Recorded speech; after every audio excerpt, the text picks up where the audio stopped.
इस कहानी में हमें दिखाया जाता है कि एक जहरीला वायरस फैलने की वजह से पूरी दुनिया के सभी इंसान ज़ॉम्बी में बदल चुके हैं। लेकिन ये कोई आम ज़ॉम्बी नहीं, बल्कि ये इतने तेज हैं कि दौड़ते हुए हवाई जहाज को भी पकड़ सकते हैं। कुछ तो इतने चालाक हैं कि इंसानों से भी हटकर सोच सकते हैं, और कुछ ज़ॉम्बी कई किलोमीटर दूर अपने टारगेट को सूंघने की ताकत से ढूंढ सकते हैं।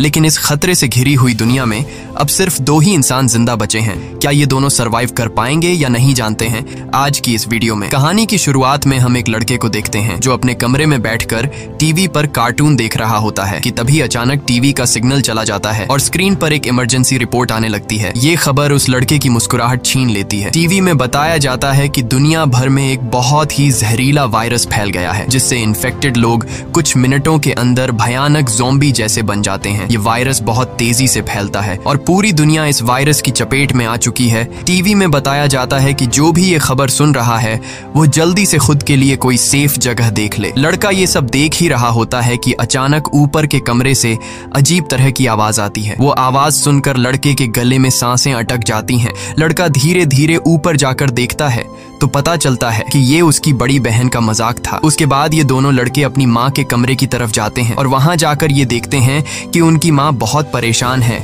वो अपने हस्बैंड को फोन करके इस सिचुएशन के बारे में बताती है। उसका हस्बैंड जो एक पायलट है वो अपने बच्चों और वाइफ को बताता है कि हर तरफ ये वायरस तेजी से फैल रहा है, इसलिए तुम सब घर पर मेरा इंतजार मत करो और जल्दी से किसी तरह करके इस शहर से दूर निकल जाओ। वो अपने बच्चों से कहता है कि परेशान मत हो, तुम्हें कुछ नहीं होगा, तुम्हारी माँ तुम्हें एक सेफ जगह में ले जाएगी। वो अपने हाथ में पहना हुआ लकी ब्रेसलेट अपने बच्चों को दिखाता है, जो कि ये ब्रेसलेट उसकी बेटी एबिगेल ने बनाया था। ये देखकर एबिगेल बहुत खुश हो जाती है। दूसरी तरफ उनकी माँ जल्दी जल्दी से सामान इकट्ठा कर रही होती है। तभी उन्हें बाहर से चिल्लाने की आवाजें सुनाई देने लगती हैं, इसलिए वो जल्दी से अपने दोनों बच्चों को लेकर घर से बाहर निकल आती है। जैसे ही वो कार में बैठने वाले होते हैं, अचानक एक ज़ॉम्बी उन बच्चों की माँ पर अटैक कर लेता है। डर के मारे एबिगेल जल्दी से कार के नीचे छुप जाती है और अपनी आंखों के सामने अपने छोटे भाई और माँ को ज़ॉम्बी के हाथों मरते हुए देखती है। वो ज़ॉम्बी उस छोटी बच्ची को देख नहीं पाता और वहां से चला जाता है। ये छोटी लड़की डर से कांप रही होती है कि तभी वो देखती है कि उसकी माँ भी एक ज़ॉम्बी बन चुकी है। लड़की की माँ अपनी बेटी को देखकर उसकी तरफ बढ़ने लगती है। इससे पहले कि वो अपनी बेटी को मार पाती, ठीक उसी समय पर एक अंकल फरिश्ते की तरह आकर एबिगेल की माँ को मार देता है और एबिगेल को बचा लेता है। थोड़ी देर बाद वो देखते हैं कि एबिगेल का छोटा भाई भी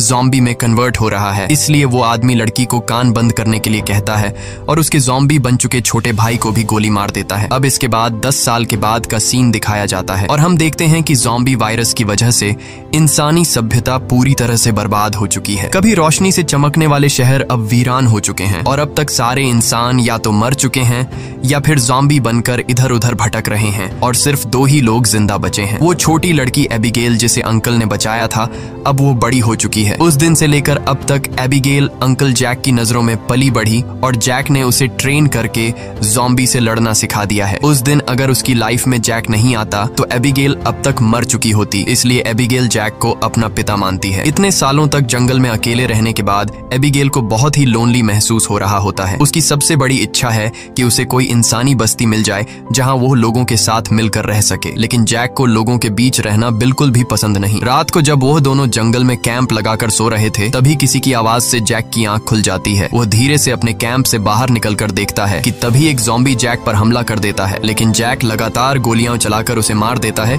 और एबिगेल भी वहां पर पहुंच जाती है। इन दोनों को पिछले 10 सालों से जंगल में ज़ॉम्बीज का शिकार करते हुए इतना एक्सपीरियंस तो हो गया था कि ज़ॉम्बी झुंड बनाकर एक साथ मिलकर रहते हैं। वह समझ जाते हैं कि आसपास और भी जरूर ज़ॉम्बीज होंगे, इसलिए वो जल्दी यहाँ से निकलने की तैयारी करने लगते हैं और घोड़े पर बैठकर निकल जाते हैं। तभी रास्ते में उनके घोड़े हिनहिनाने लगते हैं। जैक समझ जाता है कि खतरा नजदीक है। दोनों चारों तरफ देखते हैं तो दूर एक जीप ज़ॉम्बी से गिरी हुई दिखाई देती है, जहां एक नॉर्मल इंसान खुद को ज़ॉम्बी से बचा रहा था। अब वैसे भी दुनिया में इंसान बहुत ही कम बचे थे, इसलिए अब इन दोनों को हर हाल में उस आदमी को ज़ॉम्बी से बचाना था। जैक एबिगेल के निशाने का टेस्ट भी लेना चाहता था, इसीलिए वो एबिगेल से कहता है कि तुम इस आदमी को बचाओगी ताकि पता चले कि वह पूरी तरह से ट्रेन हो चुकी है या नहीं। जैक उसे कहता है कि सुकून से टारगेट को निशाने पर करो और फिर उसे शूट कर दो, लेकिन एबिगेल जल्दबाजी में गोली चला लेती है, जिससे वो गोली गोली ज़ॉम्बी के साथ साथ उस सर्वाइवर को भी लग जाती है। यह देखकर जैक एबिगेल पर काफी गुस्सा करता है, जिसके बाद वो दोनों इंसान के पास जाते हैं। वो देखते हैं कि यह आदमी अब बच नहीं सकता, इसलिए जैक उसे खुद ही मार देता है ताकि अगर उसे ज़ॉम्बी ने काटा हो तो वो दोबारा जिंदा न हो जाए और हमारे लिए खतरा न बने। उसके बाद वो दोनों उस मरे हुए आदमी की कार से जरूरत की सारी चीजें लेने लगते हैं। जैक मरे हुए आदमी के जूते ले लेता है और जैसे ही वह उन जूतों को पहनता है तभी वहां मरे हुए आदमी के और साथी भी आ जाते हैं और बहुत सारे हथियारबंद लोग उन्हें घेर लेते हैं। एक बंदा जब मरे हुए इंसान के जूतों को जैक के पैरों में देखता है तो उन्हें शक होने लगता है कि उन्होंने सामान लूटने के लिए